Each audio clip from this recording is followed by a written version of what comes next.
So I guess we'll get started. So welcome everyone to another All Hands on Deck presentation. We are recording this session.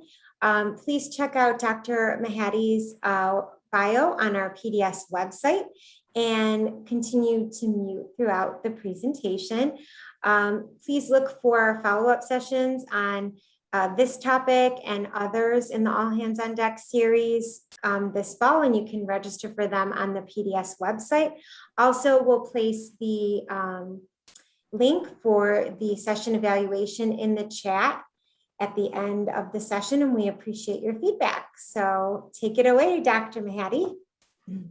Thank you very much, and welcome everyone. Good afternoon, and thank you for giving up the last remaining minutes of your summer vacation and your Friday happy hour time. Say it's been a strange but interesting journey the past year and a half is definitely an understatement. So hopefully we can gain a little sanity in this next hour. If not, there's a happy hour right after it.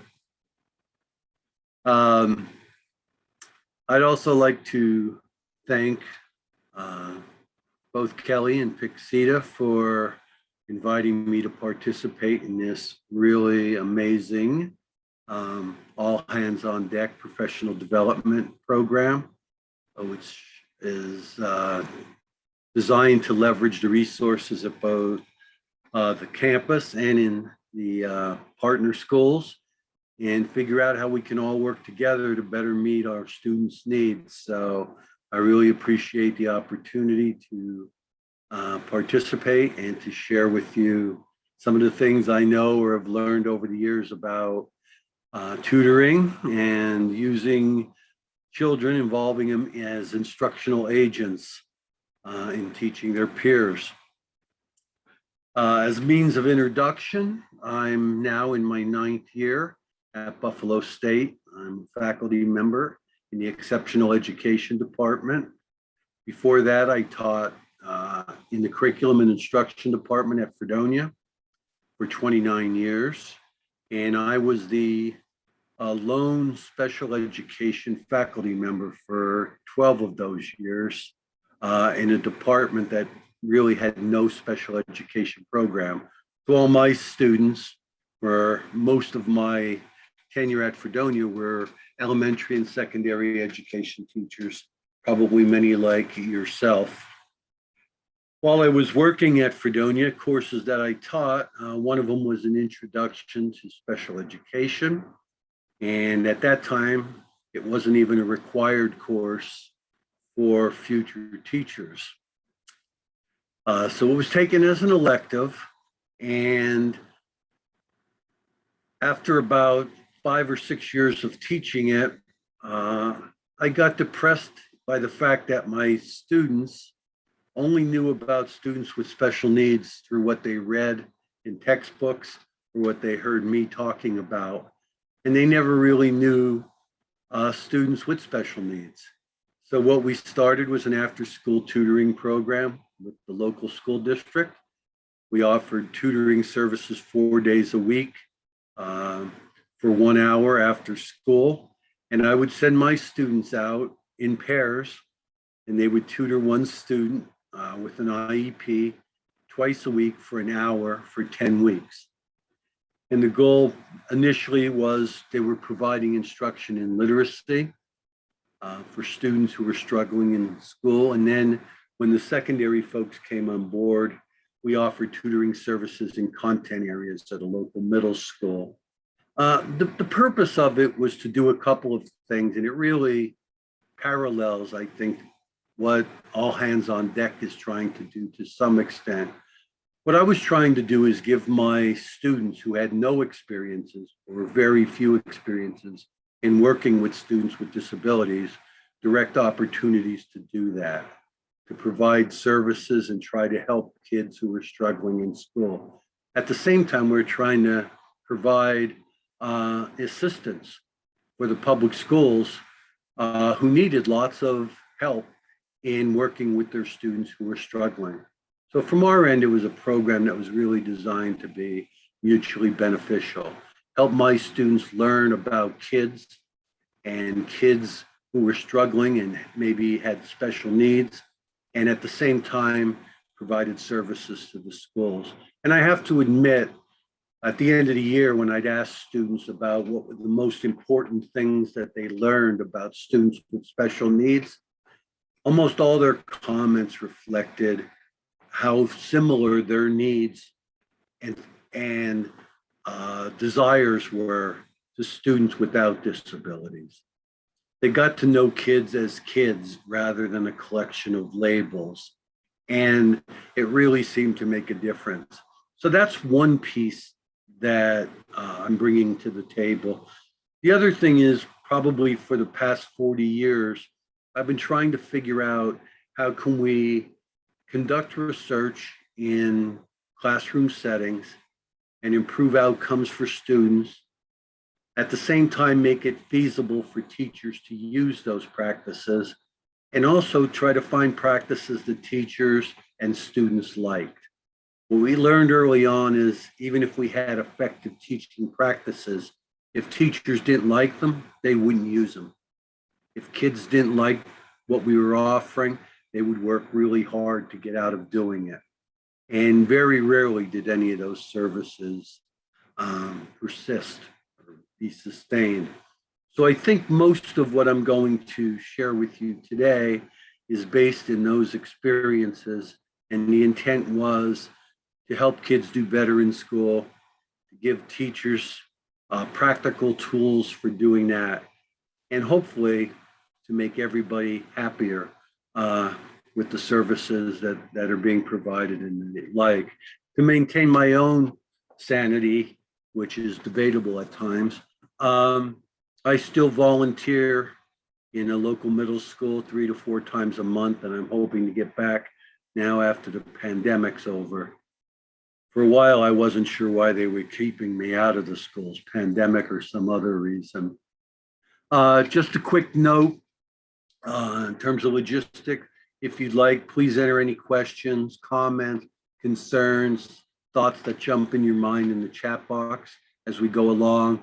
I've built in 1 or 2 places we're going to stop and try to have a little interaction or discussion about that. I put my email address on the cover slide, and I would encourage all of you who are interested to feel free to contact me. If you're interested in using any of these things, interested in finding more resources, just want to bounce ideas off someone else. I like doing this stuff. I've been doing it for a long time, and I usually learn more from my interactions with teachers and students who want to become teachers as a result of doing this. In terms of what I'm going to try to accomplish today and during 3 follow-up sessions, I want to spend a little bit of time just defining what I mean by tutoring, discuss why it's important, and describe how you, as undergraduate students or graduate students who are learning to become teachers, how you might use this tutoring information in at least 2 roles. One is in providing direct tutoring services to students. So if you involve yourself in helping other students, what are those kinds of practices that will make you more effective, be a more effective tutor when working directly with students? And I'm calling that part 1, and that's pretty much what we'll focus on during this session. At the same time, I think another role that you can serve is providing indirect services by being aware of effective tutoring programs that you can then utilize in your role as a teacher. So on this PowerPoint, that's designated as part 2. And I thought some of this information we could address in follow-up sessions, but at least you'd have access to everything beforehand. And it's all, if you look at anything and it gets your interest, after today's session, we have 3 more opportunities to get together And so at that point, maybe we can individualize some of the things we talk about and the services that we provide, but at least you'll have a lot of it up front. I try to start things with a little bit of humor, and most of the time it ends up being a very little bit of humor. But I thought that there might be some positive things that have come out of this COVID pandemic. One is it's been able to contribute to clear planning for school openings this coming year, which are being captured in a photograph there, that drawing there. And also, I think one thing that did come out of the COVID experience was a greater appreciation for teachers and what they do and why they're important.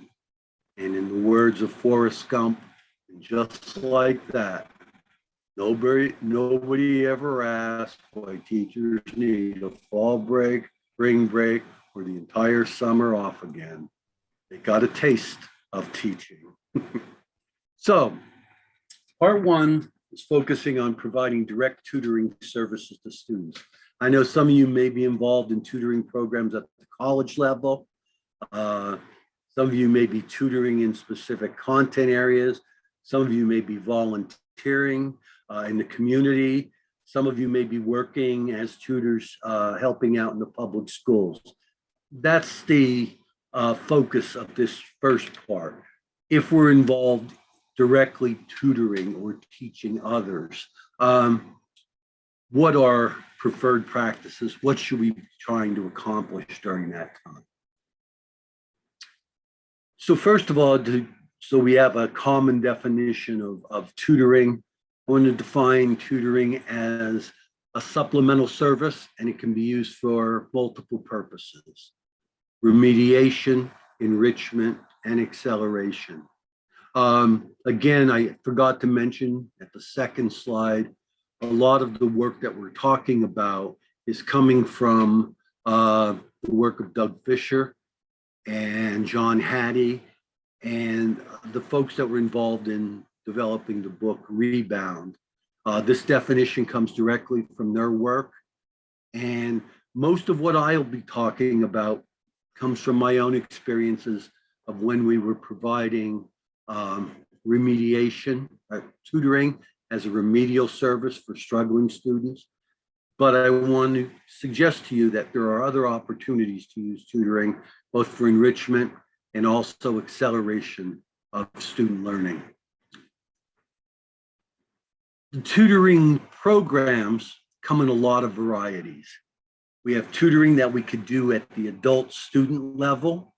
So again, this will be the focus of this session. How do we as adults interact with students during tutoring sessions or tutoring relationships in ways that benefit them and ourselves the most? Part two is going to focus on how do we capture the instructional power that peers bring to the classroom. Every day when we look out at a classroom, when we begin teaching and we have groups of students, one of the problems we face is how do we find the time and how do we get enough assistance to meet every student's needs? And part two is really suggesting that some of that support can come often from those little faces staring back at you. That students can be effective teachers of one another. And if we can figure out how to teach them, how to teach one another well, that expands the instructional power within our classrooms and benefits more students that we can't work with individually.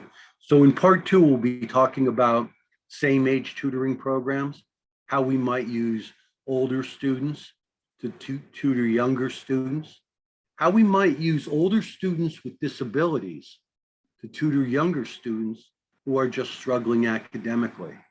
And then how might we use tutoring on a class-wide basis when we're teachers? How might we engage everybody in tutoring relationships simultaneously? Before we get to a lot of the specifics, an important question is, why should we use tutoring in the first place? I want to suggest there's at least 3 reasons. One, we have some pretty strong evidence that tutoring improves P12 student achievement. In fact, it's one of the most powerful instructional interventions that we have to intervene with students. I want to also suggest that, especially when we begin to use peers in the teaching relationship, there's pretty good evidence that students experience interpersonal or social benefits as well. Improved attitudes. They feel better about themselves. They have more positive attitudes towards school and towards particular subject areas. So a lot of times when we're involved in tutoring relationship, we not only get an academic impact, we also improve social or personal relationships. And I want to suggest that overall, involving yourself in tutoring relationships or being aware of peer teaching programs will expand your own instructional repertoire. It'll add to your own skills as a classroom teacher. Now, the first point is tutoring improves student achievement. And basically what the research suggests is that well-designed programs, adult and peer teaching programs, have been shown to improve elementary and secondary students' reading and math achievement. And so if you look down at the diagram here, this is how we have advanced in terms of the science of measuring impact on student achievement. And a lot of this work is aligned directly with Doug Fisher's work and John Hattie's work. And what they say is they take existing evidence from rigorous research studies that have been done on particular practices, like in this case, reading recovery, or practices like cross-age tutoring, or I'll describe a Juniper Gardens class-wide peer tutoring program. They aggregate all the studies, research studies that have been done on that particular practice, and they calculate what they call an effect size. And the rule of thumb is, as the number increases in a positive direction, that means it's a more positive effect on student achievement. So if you look at the, I actually view it as an odometer, and I think they call it something like that. And they've color coded it here. When they look at practices and they say certain interventions or strategies or programs are effective, they usually use an effect size of 0.3 or 4 and above to say that it has a positive impact on achievement. So if you just look at that graphic for a second, you'll see that the red zone there, it's called reverse. There's actually things that we do in education that decrease student achievement. You wouldn't think we continue to use them, but I find a lot of them fairly prevalent. What kind of practices are they? Grade retention, suspension, expulsion, social promotion. These are practices that schools continue to use, that the long-term impact on student achievement is that students do worse. And it's kind of ironic because we get to that point where we feel like we're making these ethical decisions about, should we hold a student back, grade retention, or should we promote them ahead for social reasons? Those decisions are painstaking. They're made a lot in May and June in a lot of our public schools. And the bad news is both of those outcomes result in negative student outcomes. So at some point we need to say, how do we avoid doing both of those? And that not being a part of our decision-making. The next part of that scale talks about developmental differences that students bring to the table. We get some students who enter our schools already fairly advanced developmentally. We get other students who enter our schools behind. But those differences they bring into school impact achievement. And they're saying just somewhat of a significant extent. The next area that's sort of gold shaded, these are the typical effects that teachers bring. And they have the high slices odometer going from 0.15 to 0.4. And the green zone there, they refer to a lot as our high profile teachers, our teachers in buildings who seem to be unusually effective. The teachers I say, I call it the Barb, I won't use her last name, the Barb Johnson effect. These are the teachers that teach first grade and every parent asks to have their child in her classroom. There are things they do that are unusually effective. And that whole slice there says, this is the part that reinforces the notion that teachers do make a difference. Those are the things that we bring to the table just by being teachers. And the more effective we are, the greater impact we have on student achievement. Now, beyond 0.40, these are interventions or strategies or programs that seem to have a greater impact on student achievement over those variables that are already in place. So if you look at it, what it says here is well-designed adult programs like reading recovery. And I'm going to describe that in a little bit detail. I am not advocating it. I'm not a proponent. I make no money in reading recovery. I just want to use it as an exemplar of the types of programs that are out there and make another point about using these programs. But in addition to that, one-on-one same-age tutoring, cross-age peer tutoring, reverse role tutoring, class-wide peer tutoring, all of those research studies, when aggregated, show that they have effect sizes in reading and math somewhere between 0.7 and 0.9, which would be considered large effect sizes. Okay, so another piece of this that's really important, other than just knowing an effect size, I want to demonstrate by looking at reading recovery. Well, I'm going to do that in a little bit here. I want to talk again for another reason why tutoring is an important role. And as a tutor yourself, we've got evidence that when individuals serve as tutors, it deepens their own learning while they're teaching others. So there's evidence not only that we're helping others, but that we're also learning more ourselves. Now, here's a graphic that I would suggest you keep around, refer to a lot, and you probably can experience it personally. This is something, a graphic called the Learning Pyramid, and it's been around since 1969, almost as long as me. Anyway, these are typical teaching formats and the average retention rates from students who receive those types of instructional arrangements.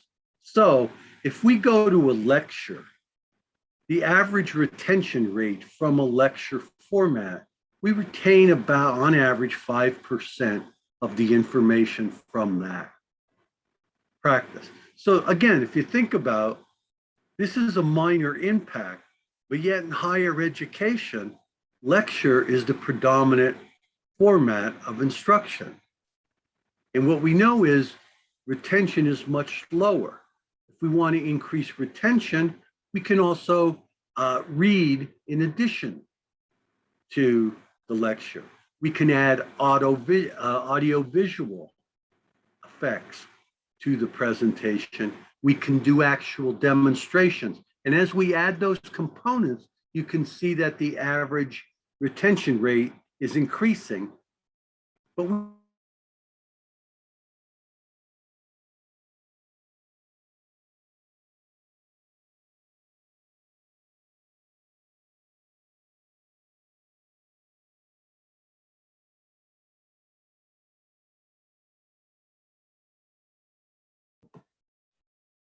Sorry, Larry said he might be a little glitchy.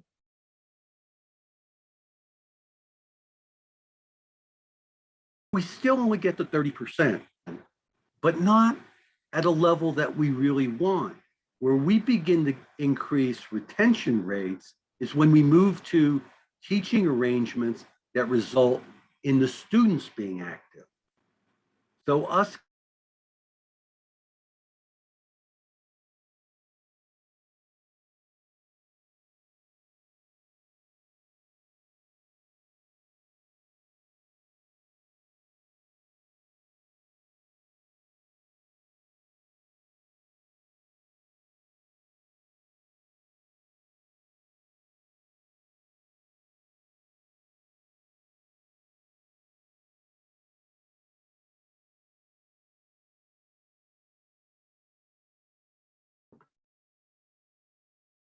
Larry, can you hear us?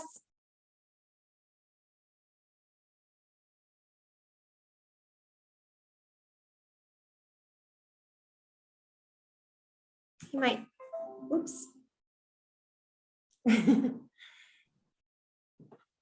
Hopefully he'll jump back on. Yeah.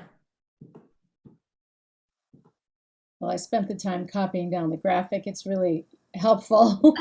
Oh, good. I'll put the evaluation in the chat while we wait. Okay. There he is.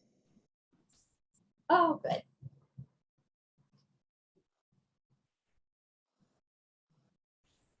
You're muted, Larry.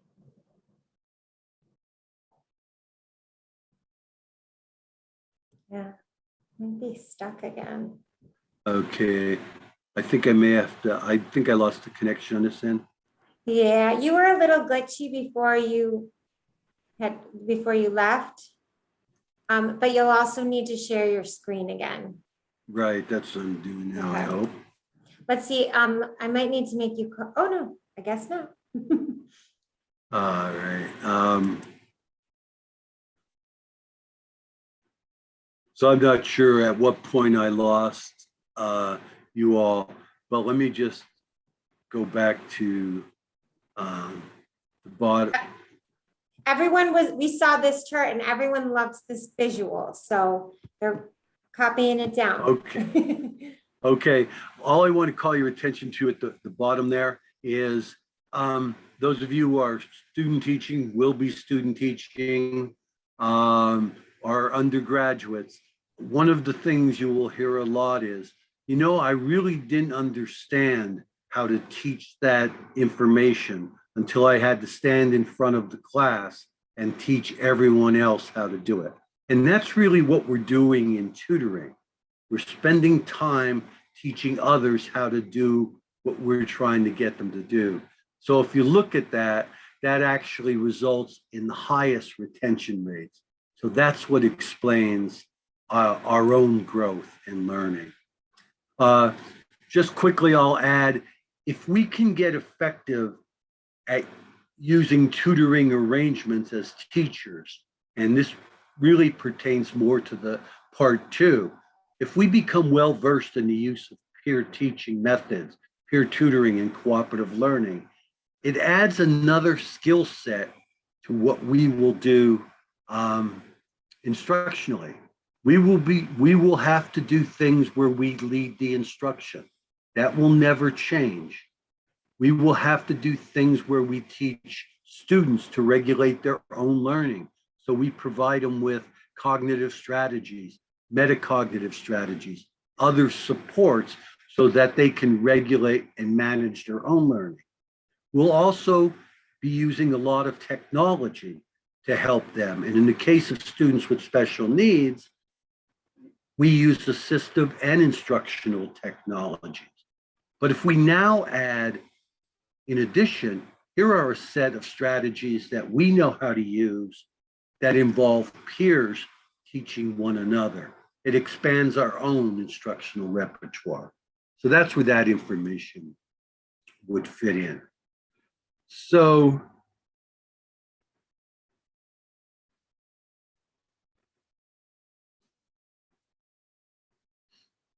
as you think about preparing to be an effective tutor. You have some options. There are some established tutoring programs that you could enroll in. A lot of them are offered online.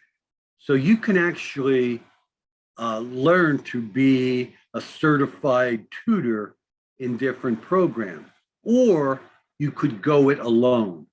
So I just want to give you one example of an established program, and then we'll spend the rest of the time talking about what if we want to go it on our own. So one of the most widely known, widely researched programs that's been around for 35 to 40 years is a program called Reading Recovery. And it's described as an effective short-term intervention in which you provide one-to-one tutoring. It was designed for first graders who struggle in reading. What happens is trained tutors provide 30 minutes of literacy instruction for struggling first graders, and you provide the tutoring services for 12 to 20 weeks.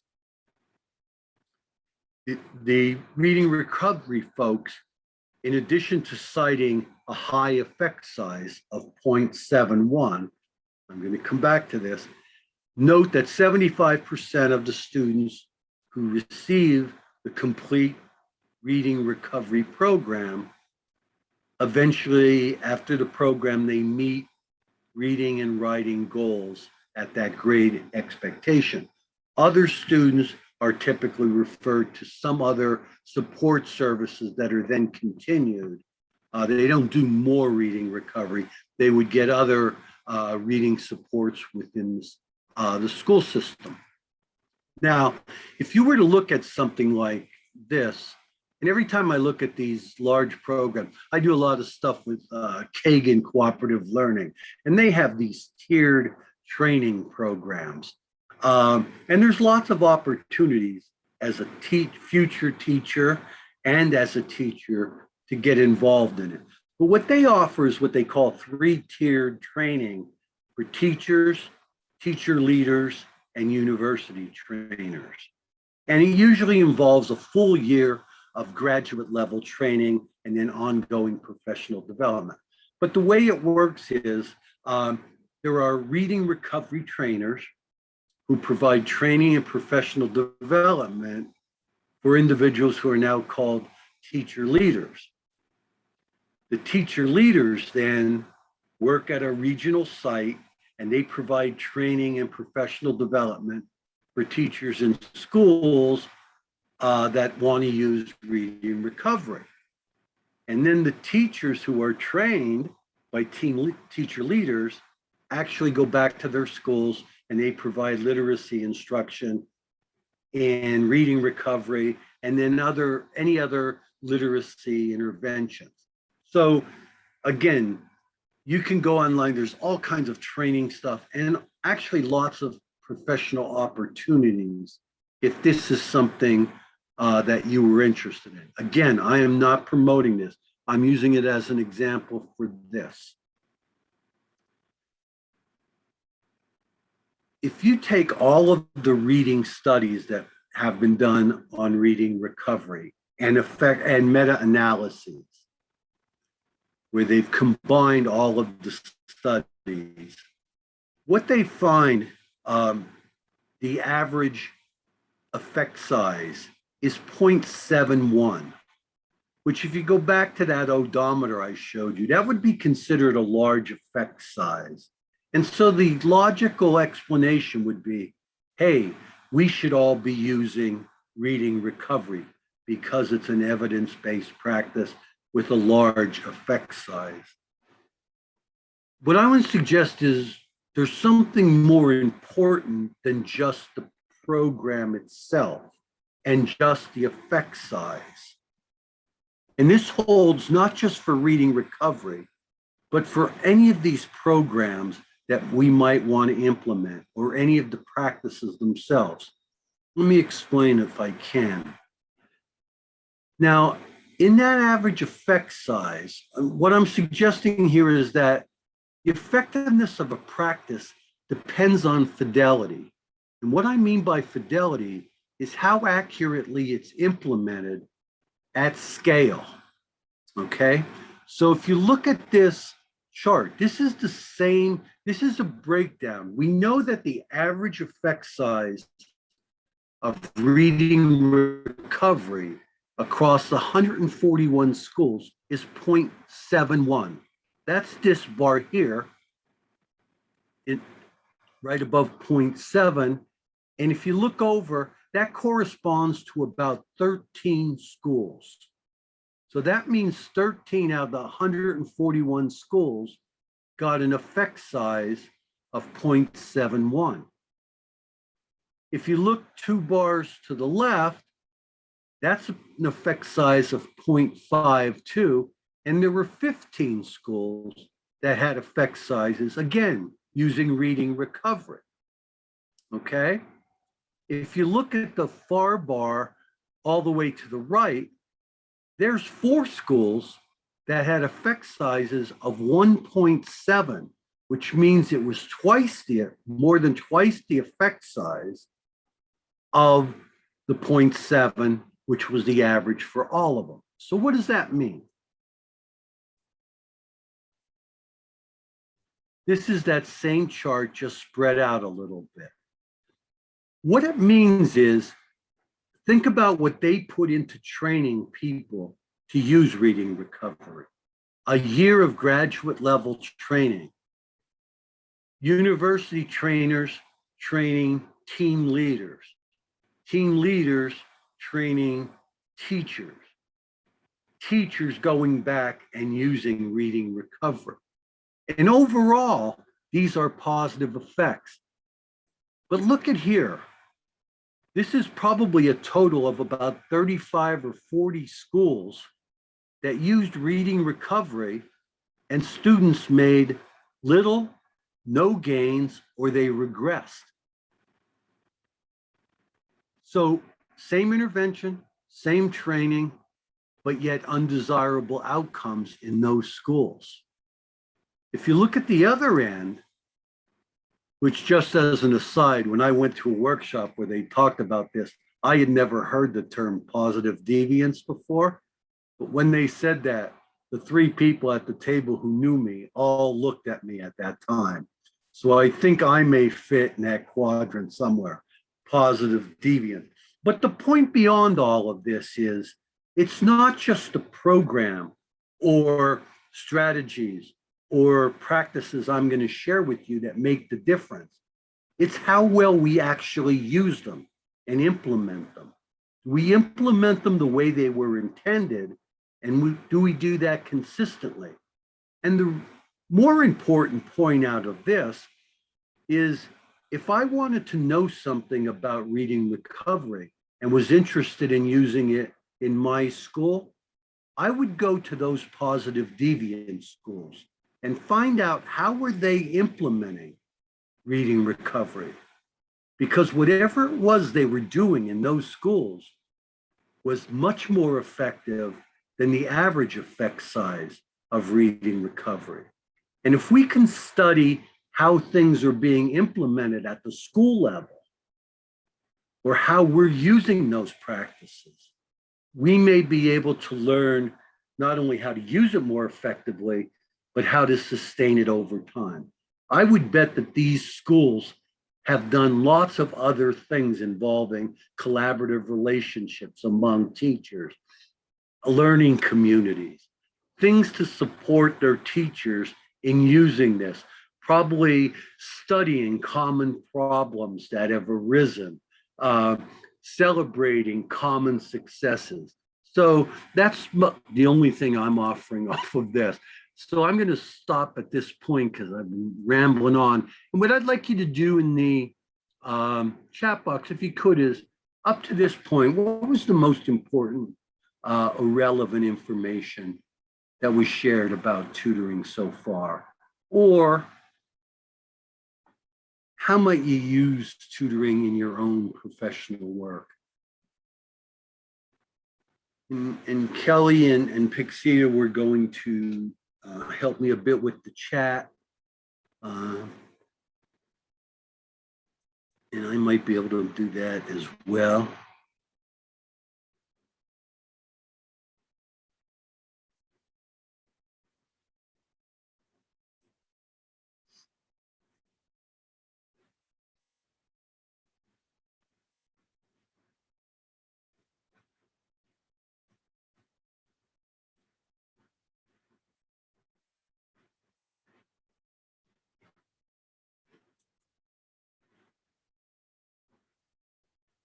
I think the positive deviant thing threw everybody off.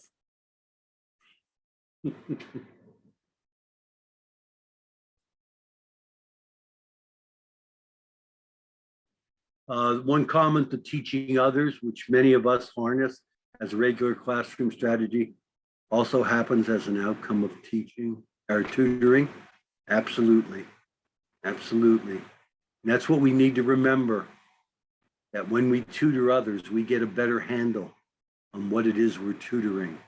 And so we gain through the experiences as well as helping others.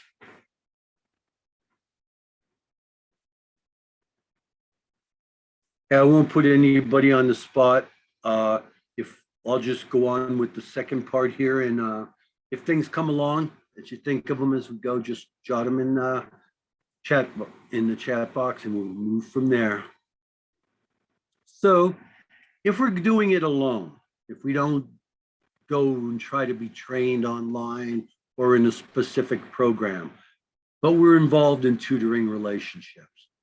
What are the kinds of practices we might want to engage in to make ourselves more effective?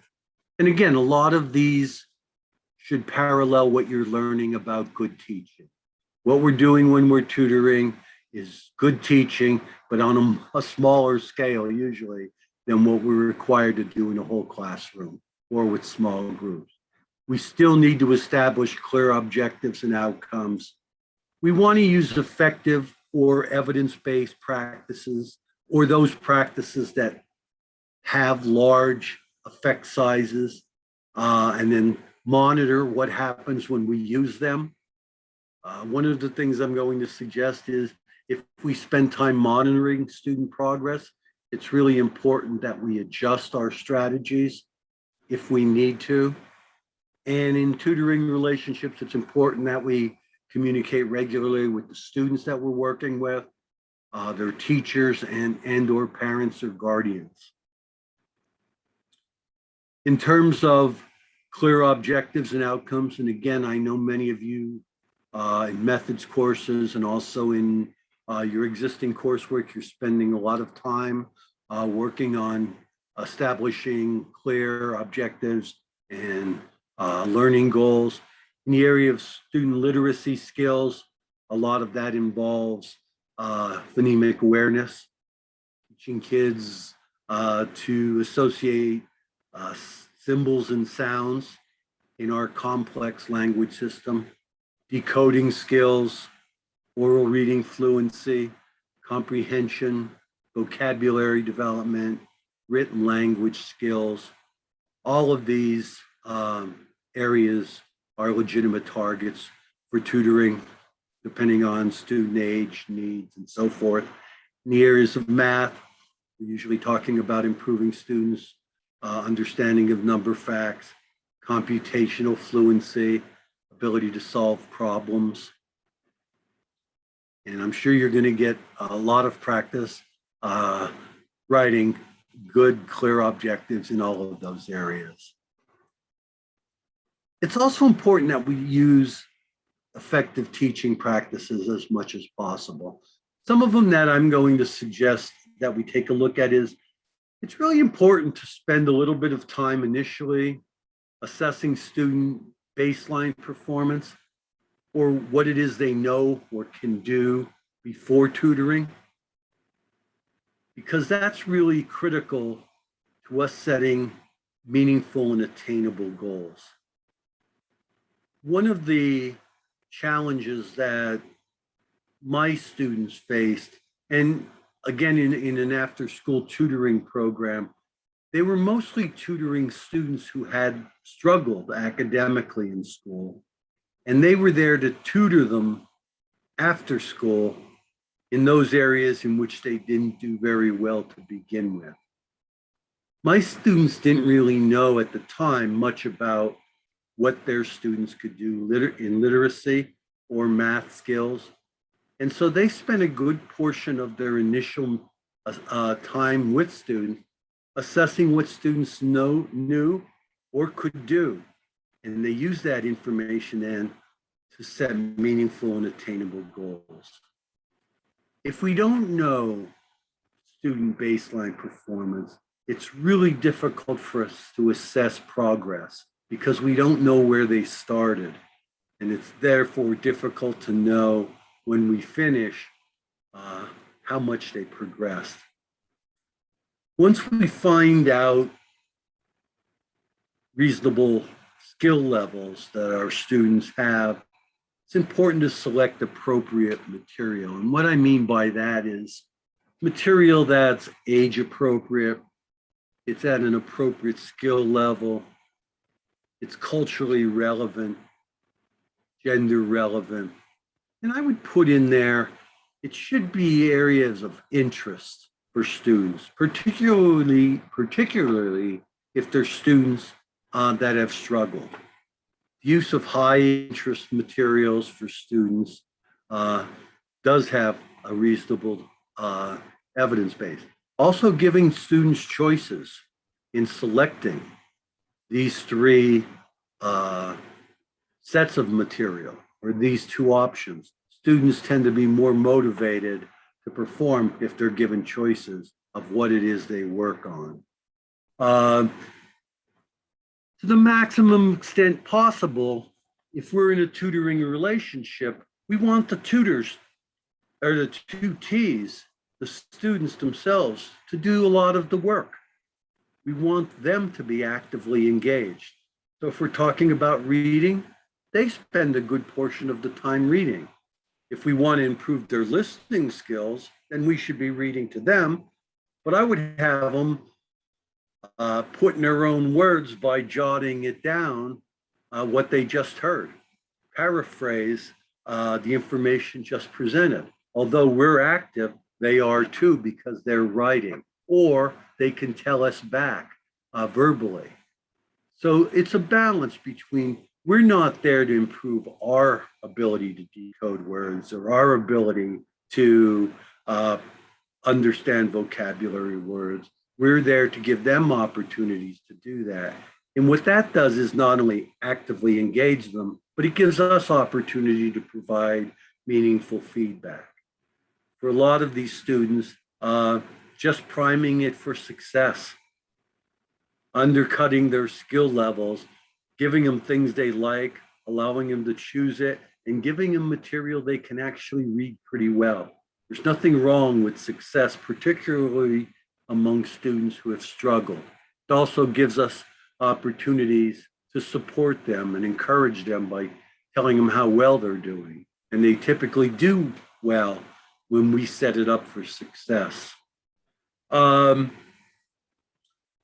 would also recommend, again, if we're doing it with students who have had academic struggles, that we build in incentives and game formats to motivate them. Monitor progress, just teaching as we go along.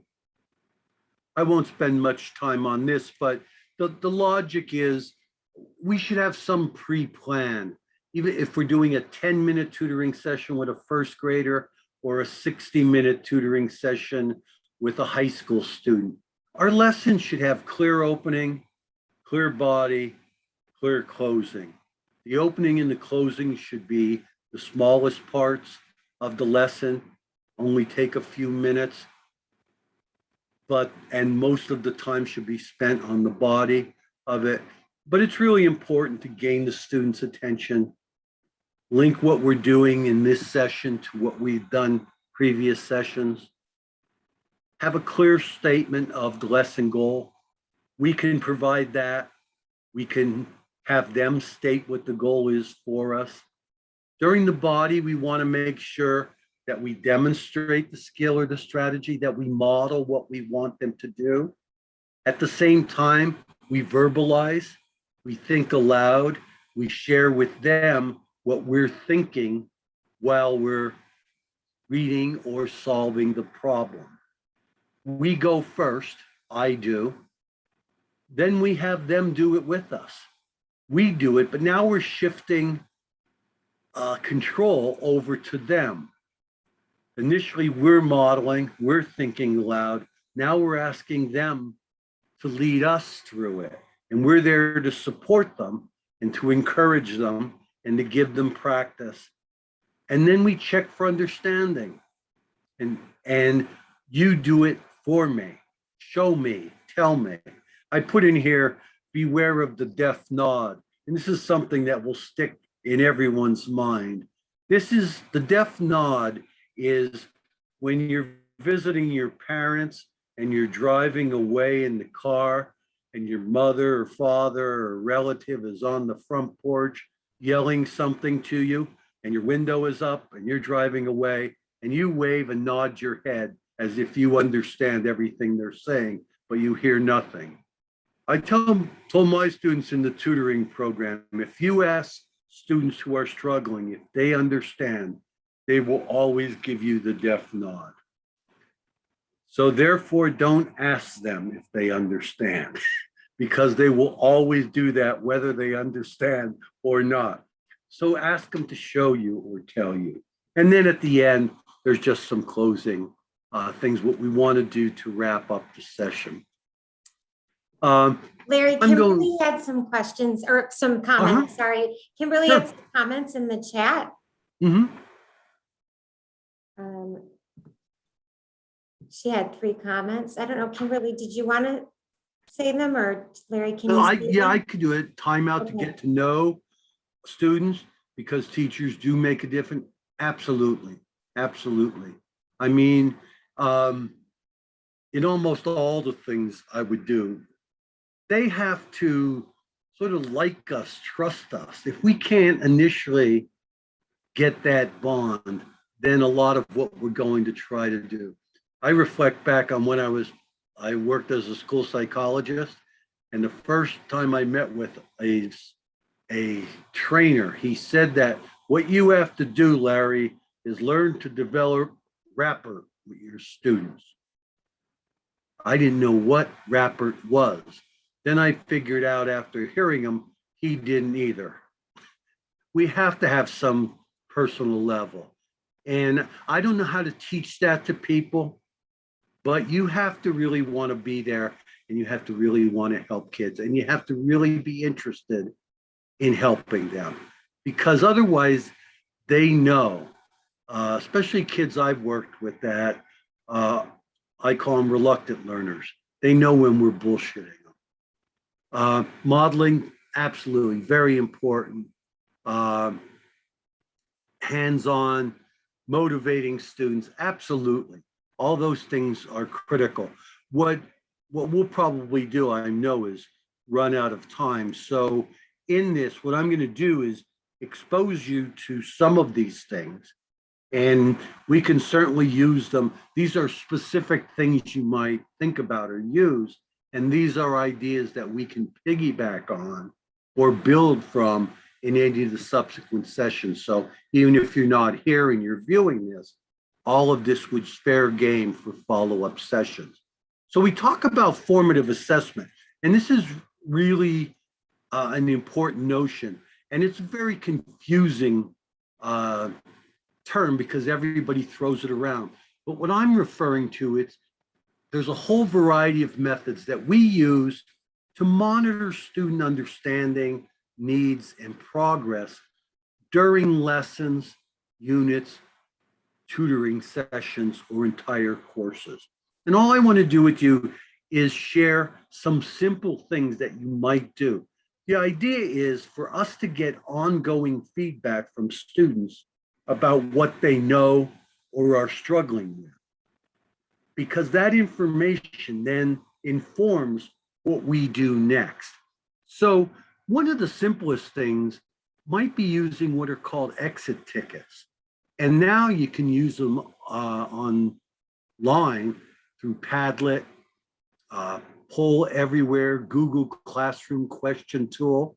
An exit ticket would be a 1-minute paper at the end of a session. Write down the most important things that we learned during today's tutoring session.